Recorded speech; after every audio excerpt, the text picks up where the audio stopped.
सोच थी। उन्होंने कहा था कि गर्व से कहो हम हिंदू है, ये नारा बाला साहब ठाकरे जी ने दिया है और ये हर सब दुनिया जानती है। और ये जानबूझकर ये हमारे विचारों को, विचारधारा को, हमारी शिवसेना और भारतीय जनता पार्टी की विचारधारा एक है और जानबूझकर ऐसे मतभेद, गुमराह करने वाली बातें लोगों फैलाते हैं। लेकिन लोग अभी समझदार हैं और इसमें इसीलिए तो हमने जो 2019 में कई लोग कहते हैं हमें क्या क्या बोलते हैं, आरोप लगाते हैं, लेकिन एक ही बात मैं कहूँगा कि जो 2019 में लोगों के दिमाग में, दिल में जो बात थी, जो हम लोगों का मैंडेट था, जनता का मैंडेट था, लोगों की अपेक्षा थी कि महाराष्ट्र में शिवसेना भारतीय जनता पार्टी की सरकार बने सर, क्योंकि साथ में चुनाव लड़े थे हम। लेकिन चुनाव लड़ने के बाद अपेक्षा लोगों की ये थी कि सरकार बनेगी भारतीय जनता पार्टी शिवसेना के साथ। लेकिन कुछ स्वार्थ और कुर्सी की लालच में यहाँ पर गलत कदम उठाया गया।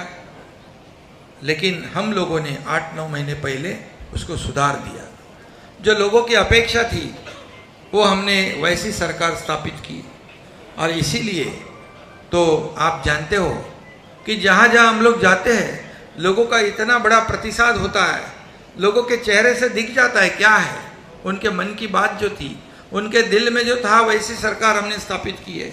और हम खुलेआम यहाँ पर आज हमारी दोनों की विचारधारा को लेकर यहाँ पर अयोध्या में दर्शन के लिए आए हैं। और जो जानबूझ के जो कर रहे हैं उनको तो पहले तो कई लोग कहते थे कि पहले मंदिर फिर सरकार। आप सबको मालूम है, मंदिर पहले मंदिर फिर सरकार। लेकिन जिन्होंने राम मंदिर का विरोध किया, बाला साहब ठाकरे जी ने जिनको दूर रखा था हमेशा, उनके साथ सरकार तो बना दी। मंदिर तो वो मंदिर के लिए कुछ नहीं कर पाए, लेकिन मंदिर के करने के लिए मोदी जी सक्षम है और उन्होंने मंदिर का निर्माण शुरू कर दिया। बाला साहब ठाकरे जी का सपना पूरा करने का काम मोदी जी ने किया है। पहले ये भी कहते थे कि मंदिर वही बनाएंगे, तारीख नहीं बनाएंगे, वो तारीख नहीं बताएंगे। क्यों? किसके ऊपर आरोप था आप समझते हो। लेकिन मोदी जी ने मंदिर भी बना दिया और तारीख भी बता दिया, तो झूठा कौन साबित हुआ। और इसलिए मैं इतना ही कहूँगा कि हम यहाँ से प्रेरणा और ऊर्जा लेकर, जैसे प्रभु रामचंद्र जी ने, देखो उस वक्त का आपको भी पता है, पिताजी को दिया हुआ न दिया हुआ वचन, मतलब किसी ने कहा वनवास आपको भोगना है, तो बिना कुछ कहे सुने क्यों क्या नहीं गए 14 साल वनवास। और दूसरी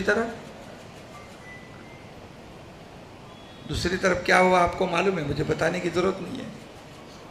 जो लोगों को जबान दी थी, जो बाला साहब ठाकरे जी का जो अपने पिताजी की जो उनके जो मंशा थी, अपेक्षा थी, सपना था, हाँ, उसके खिलाफ जाकर सत्ता की लालच में क्या किया आप जानते हो। इसलिए मैं ज़्यादा कुछ कहूँगा नहीं और आरोप लगाते जाओ, उसका जवाब हम काम से देंगे। काम शुरू हो चुका है, आप जानते हो। आपको खास करके मैं या उत्तर भारत के आप सभी पत्रकार भाइयों को कहता हूँ मैं कि पिछले 8-9 महीने में ऐसे निर्णय हम लोगों ने लिए हैं कि पिछले कई सालों में ऐसे निर्णय नहीं हुए थे। क्योंकि हमारी सरकार जनता की सरकार है, हमारी सरकार आम लोगों की है, हमारी सरकार किसानों की है, हमारी सरकार कामगारों की है, हमारी सरकार विद्यार्थी है, महिला है, सभी लोगों की सरकार है, गरीब जनता की सरकार है, रोज कमाता है रोज खाता है, उनकी सरकार है, सभी लोगों की सरकार है। और इसलिए हमारी सरकार जो काम कर रही है, आज मैं बताऊंगा कि कुछ लोग कहते थे कि यहाँ पर किसानों को नुकसान हो रहा है, बेमौसम बारिश हो रही है, नुकसान हो रहा है, और ये अयोध्या में चले गए, लेकिन आपको मैं बताऊंगा, मैं सुबह 7 बजे से मेरे चीफ सेक्रेटरी से लेके विभाग के सभी सेक्रेटरी, सभी कलेक्टर जहाँ जहाँ नुकसान हुआ है उनसे लगातार संपर्क बनाए रखा। मैं कलेक्टर को खुद बोला है स्पॉट विजिट करो, जाओ वहाँ पर, किसानों को जहाँ जहाँ नुकसान हुआ है वहाँ तुरंत जाओ और पंचनामे करो कितना किसका नुकसान हुआ है। यह है मेरा काम। मैं ऑफिस में बैठ के या घर में बैठ के आदेश देने वाला मुख्यमंत्री नहीं, मैं फील्ड पर उतर के काम करने वाला मुख्यमंत्री है। आपके पत्रकार मुझे कल पूछ रहे थे, जब मैं ट्रेन में लोगों को विदा करने के लिए आया था, बोले एक मुख्यमंत्री ये अयोध्या में जाने वाले ट्रेन के कार्यकर्ताओं को विदा करने आया है। मैं ये ऐसा मुख्यमंत्री है कि जमीन से जुड़ा हुआ है, कार्यकर्ताओं की भावनाओं से जुड़ा हुआ है। मैं खाली आदेश देके एयर कंडीशन में बैठने वाला मुख्यमंत्री, घर में बैठने वाला नहीं। और इसलिए आपको मैं बताऊंगा कि आपने जो यहाँ पर कार सेवा में भी, ये हमारा पुराना रिश्ता है अयोध्या से।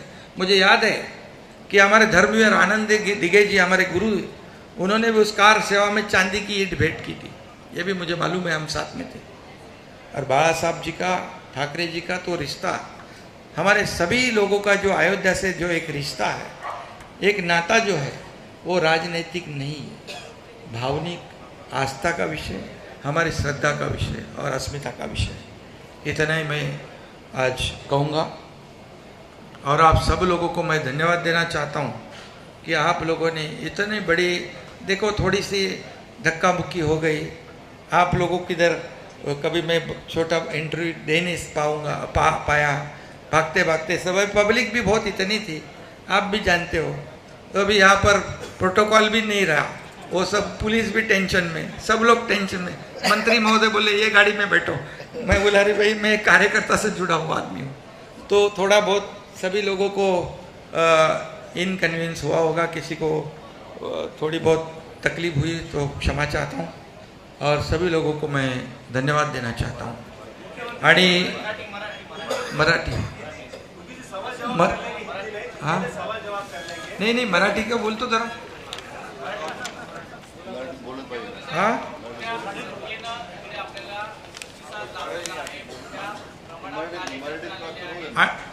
खरं म्हणजे मी सगळ्यांना मनापासून धन्यवाद देतो। कालपासून